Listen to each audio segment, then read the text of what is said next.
덕불고 필유린.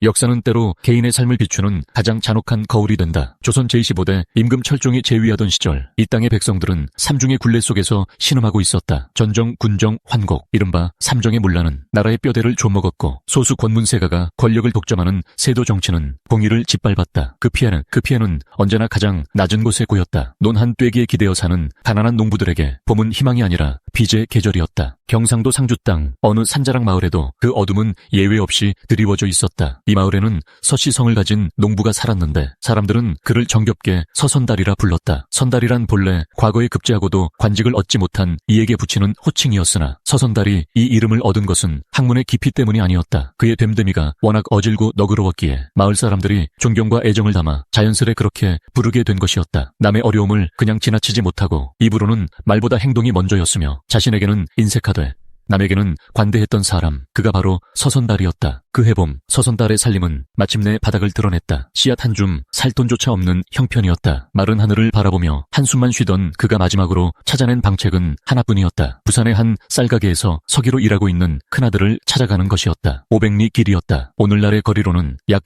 200km에 가까운 험난한 여정이다. 제대로 된 신발도 없이, 변변한 노잣돈도 없이 서선달은 오직 아들을 보겠다는 일념 하나로 발걸음을 내디뎠다. 고개를 넣었고 강을 건너며 며칠을 걸어 마침내 부산에 닿았을 때 초췌하고 지친 아버지의 모습을 본 아들의 눈에 눈물이 맺혔음은 말할 나위도 없다. 효심 깊은 아들은 쌀가게 주인에게 무릎을 꿇다시피 하여 간청했다. 앞으로 6개월치 월급을 미리 당겨 받을 수 있겠느냐고. 주인도 그간 성실하게 일해온 젊은이의 딱한 사정을 모른 채 할 수 없었다. 결국 아들은 미리 받은 6개월치 월급을 아버지의 손에 꼭 쥐어드렸다. 아버지, 조심히 돌아가십시오. 농사가 잘 되면 그것으로 갚으시면 됩니다. 서선달은 아들의 손을 오래도록 붙잡았다. 이 돈은 단순한 돈이 아니었다. 아들이 새벽부터 밤까지 허리가 휘도록 일하여 모은 피와 땀의 결정체였다. 그 무게가 두 손에 고스란히 전해졌다. 상주로 돌아가는 길, 서선달의 발걸음은 올 때보다 가벼웠다. 봄논에 씨앗을 뿌릴 수 있다는 희망이 피곤한 몸에 날개를 달아주는 듯했다. 어느 고개를 넘던 중이었다. 이런저런 생각에 잠겨 걷다 보니 어느새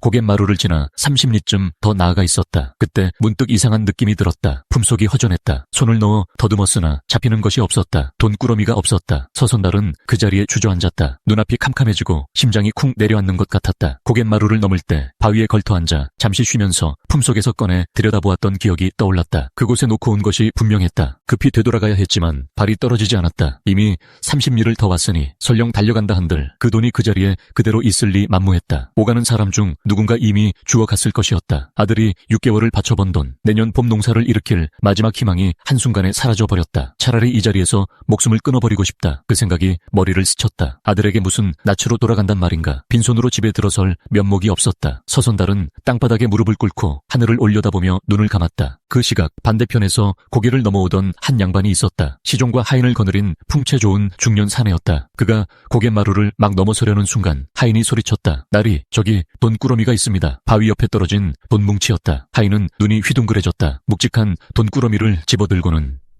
이거 횡재했습니다. 나리 하며 좋아라 하였다. 그러나 양반의 표정은 달랐다. 잠시 그 돈을 바라보던 그가 조용히 입을 열었다. 그것을 내려놓아라. 예, 나리, 이런 노상에 임자 없는 돈이란 세상에 없다. 이 돈은 누군가에게는 목숨과도 같은 것일 게다. 잃은 자가 얼마나 발을 동동 구르고 있을지 생각해보아라. 반드시 돌아올 것이니 우리는 여기서 기다린다. 하인은 속으로 못마땅했지만 감히 토를 달 수 없었다. 일행은 그 자리에 멈추어 섰다. 뜨거운 햇볕 아래서 1시간이 지나고 2시간이 지났다. 갈 길이 바쁜데도 양반은 꼼짝하지 않았다. 마침내 흑빛이 된 얼굴로 숨을 헐떡이며 고개를 달려오르는 사람이 있었다. 서선달이었다. 혹시나 하는 마음 하나로 30리 길을 되달려온 것이었다. 바위 곁에 한 양반이 서 있고 그 손에 낯익은 돈꾸러미가 들려있는 것을 보는 순간 서선달은 그 자리에 무릎을 꿇었다. 어르신이 살려주셨습니다. 양반은 돈을 돌려주며 말했다. 수고하셨소. 어서 받으시오. 어르신의 은혜를 어찌 갚아야 할지 이 돈의 절반이라도 사례로. 그러자 양반은 손을 내저으며 오히려 당황한 듯 펄쩍 뛰었다. 천만에요. 은혜랄 것도 없소. 사람이 마땅히 해야 할 도리를 했을 뿐이요. 사례는 필요 없으니 어서 길을 가시오. 그는 정말로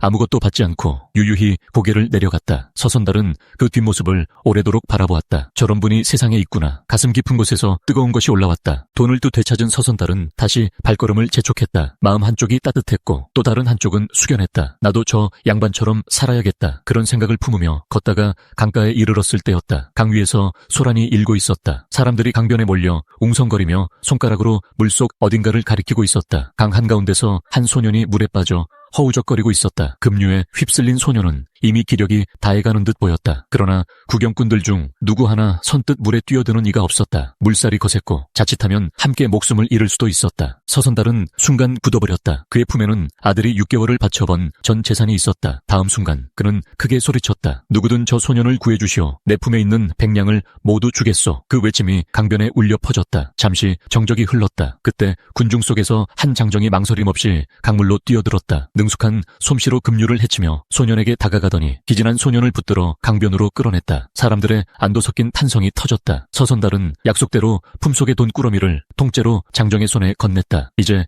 그의 손에는 아무것도 남아있지 않았다. 빈털털이었다. 그러나 이상하게도 마음은 가벼웠다. 한 사람의 목숨이 눈앞에서 꺼져가는 것을 보면서 모른 채 할 수 없었다. 그것이 서선달이라는 사람이었다. 정신을 차린 소년은 강변에 쪼그리고 앉아 서선달을 올려다보았다. 물을 잔뜩 마셔 창백한 얼굴이었지만 눈빛은 또렷했다. 어르신, 제 목숨을 구해주셔서 감사합니다. 저는 안동권 씨 가문의 아들입니다. 저희 집은 안동에서 알아주는 부잣집입니다. 어르신께서 전 재산을 내어주셨다는 것을 압니다. 함께 가시면 이 은혜를 반드시 갚아드리겠습니다. 사례를 바라고 한 일은 아니었지만 형편이 막막하기는 했다. 서선달은 소년을 따라 안동으로 향했다. 안동에 이르러 소년이 집 앞에 서서 큰 소리로 아버지를 불렀다. 문이 열리고 한 중년 사내가 달려나왔다. 아들이 살아 돌아왔다는 소식에 눈물부터 쏟아낸 그 사내의 얼굴을 보는 순간 서선달은 굳어버렸다. 그 양반이었다. 고갯마루에서 돈꾸러미를 지키고 서 있던 바로 그 양반. 아무 사례도 받지 않고 당연한 도리를 했을 뿐이라며 담담히 길을 떠났던 그 사람이었다. 두 사람은 한동안 서로를 바라보기만 했다. 그리고 동시에 깨달았다. 이것이 우연일 수 없다는 것을. 권 부자는 사정을 모두 듣고 나서 깊이 고개를 숙였다. 온 재산을 털어 제 아들을 구해주시다니. 당신은 진정 이 시대의 의인이십니다. 어떻게 그런 결단을 내리셨습니까? 서선달은 겸허하게 고개를 저었다. 아닙니다의 어르신. 아드님은 어르신께서 살려내신 것입니다. 어르신께서 고개 위에서 제 돈을 찾아 기다려주지 않으셨다면 저는 이미 빈손이었을 것입니다. 빈손으로는 결코 저 아이를 구할 수 없었겠지요. 어르신의 덕이 돌고 돌아 아드님에게 닿은 것입니다. 권 부자는 그 말에 한동안 할 말을 잃었다. 자신이 고갯마루에서 취한 사소해 보였던 행동이 결국 제 자식의 목숨을 구하는 실이 되었다는 것을 덕은 이처럼 예측할 수 없는 경로로, 그러나 반드시 어딘가에 닿는다는 것을 권 부자는 그 자리에서 은전 1000냥을 나귀에 실어보냈다. 그리고 이것이 끝이 아니었다. 훗날 그는 직접 상주까지 찾아가 백섬지기 전답을 마련해 주어 서선달의 가문이 다시는 굶주리지 않도록 반석 위에 올려놓았다. 서선달의 집안은 비로소 일어설 수 있었다. 이 이야기는 조정에까지 전해졌다. 안동과 상주 두 고을은 국가로부터 표창을 받았고 이 미담은 사람들의 입에서 입으로 전해지며 오랫동안 기억되었다.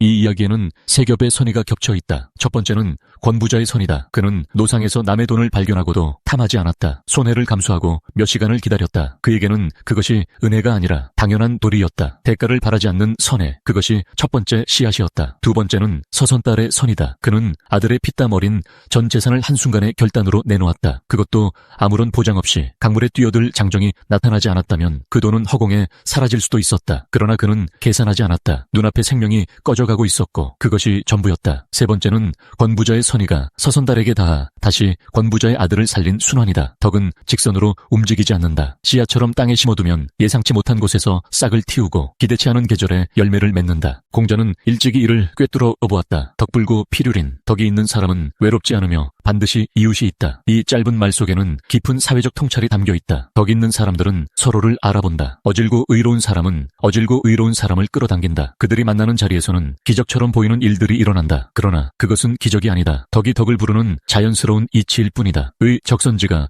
필유 여경 도 같은 맥락이다. 선을 쌓은 집에는 반드시 경사가 넘친다. 선행은 눈에 보이지 않는 방식으로 축적되어 어느 순간 예상치 못한 형태로 돌아온다. 그것이 재물일 수도 관계일 수도 생명일 수도 있다.